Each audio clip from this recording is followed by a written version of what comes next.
Hello guys, good morning. Muli ako si Ricky Tadinatinyo na taga Butuan City. Guys, dito kami ngayon. May first day ng project namin. Nagigiba kami ngayon. Yan, yung gigibain namin. Sa loob ng 2 buwan guys, wala kaming project. Ito pinagkaloob ng Diyos sa amin. At paano, may pang Thanksgiving kami. Makaambag kami sa mga gawain ng Diyos. Ito paano. Ito yung katulad, ito din yun guys ng mga ginagawa namin na ang slab 2 inches lang yung kapal. Sa mga sumusunod na araw papakita namin kung paano gagawin to. Ito yung gagawing slab. Malaki to, nasa ano to? Nasa almost 100 square meter. Almost 100 square meter.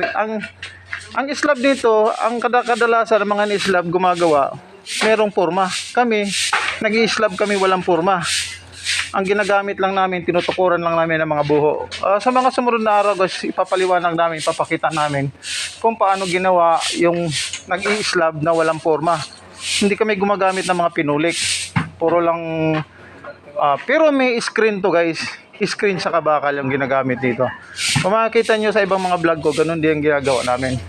So itong first day namin, di namin alam kung hanggang saan makarating yung first day namin. Pero sa mga sumunod na vlog, papakita ko sa inyo kung paano ginawa. Okay, see you guys. Thank you.